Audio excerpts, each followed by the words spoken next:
নির্বাচনের তফসিল ঘোষণার পরও কাটছে না সহিংসতা ও আতঙ্কের মেঘ। সরকারের নীতি নির্ধারকদের প্রত্যাশার বিপরীতে ঢাকা ৮ আসনের স্বতন্ত্র প্রার্থী ওসমান হাদির মতো পরিচিত মুখ গুলিবিদ্ধ হওয়ার ঘটনা জন্ম দিয়েছে গভীর উদ্বেগ। প্রশ্ন উঠছে, আইনশৃঙ্খলা পরিস্থিতির এই অবনতি কি আগামী জাতীয় নির্বাচনের পথে বাধা হয়ে দাঁড়াবে? নির্বাচনের তফসিল ঘোষণা নিয়ে জনগণের উচ্ছ্বাস ম্লান হয়েছে ইনকিলাব মঞ্চের মুখপাত্র এবং ঢাকা ৮ আসনের স্বতন্ত্র প্রার্থী ওসমান হাদির গুলিবিদ্ধ হওয়ার ঘটনায়। এর ফলে দেশ জুড়ে এখন থমথমে পরিস্থিতি। এর আগে গত ২৭ নভেম্বর পাবনার ঈশ্বরদীতে বিএনপি ও জামাতের নেতাকর্মীদের মধ্যে সংঘর্ষ হয়। ৫ নভেম্বর চট্টগ্রাম ৮ আসনে বিএনপির নির্বাচনী জনসংযোগে গুলিবর্ষণের ঘটনা ঘটে। সেখানে একজন নিহত হন, আহত হন বিএনপি প্রার্থী। তফসিলের ঘোষণার আগে সেখানে যথাযথ ব্যবস্থাগুলো কিন্তু সকল ঘটনার ক্ষেত্রে হয়নি। মামলা হয়েছে। অপরাধ বিশেষজ্ঞরা বলছেন, অপরাধীরা যেন কোনোভাবেই রাজনৈতিক প্রভাবে পার না পেয়ে যায় সেদিকে নজর দিতে হবে।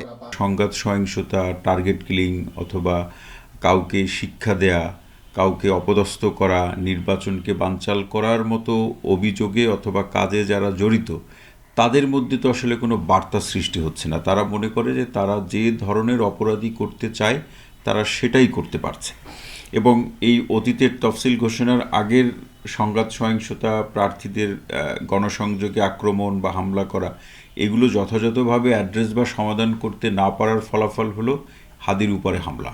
মানবাধিকার সংগঠন হিউম্যান রাইটস সাপোর্ট সোসাইটি জানিয়েছে, চলতি বছরের ১০ মাসেই অন্তত ৭৫৬টি রাজনৈতিক সংঘাতের ঘটনা ঘটেছে, যেখানে ১১৭ জন নিহত এবং ৬,০০০-এরও বেশি মানুষ আহত হয়েছেন। আধিপত্য বিস্তার, রাজনৈতিক সংঘাত আর চাঁদাবাজি ছিল এসব সহিংস ঘটনার মূল কারণ।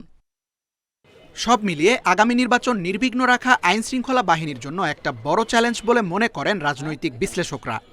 রাজনৈতিক দলের যে মূল লক্ষ্য ক্ষমতায় যাওয়া, তাহলে সে প্রতিদ্বন্দ্বিতা না করলে ক্ষমতা যাবে কীভাবে?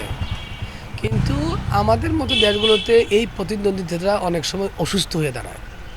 ৫ই আগস্টের পরে যারা ৫ই আগস্টের স্টেক হোল্ডার, তাদের কাছে কিন্তু সবারই দাবিটা ছিল তারা যেন অসুস্থ রাজনীতি না করেন, কোনো সহিংসতা যেন না তৈরি হয়, ভায়োলেন্স যেন না হয়। এইটা মাথায় রেখে যদি প্রতিদ্বন্দ্বিতা করেন তাতে কোনো সমস্যা নাই, কিন্তু অসুস্থ প্রতিদ্বন্দ্বিতা করা যাবে না। আইনশৃঙ্খলা বাহিনীর যথাযথ তৎপরতা এবং রাজনৈতিক দলগুলোর সদিচ্ছা থাকলেই নির্বাচনী পরিবেশ স্বাভাবিক রাখা সম্ভব বলে মনে করেন বিশেষজ্ঞরা। Tanvir Ahmed, independent news, Dhaka.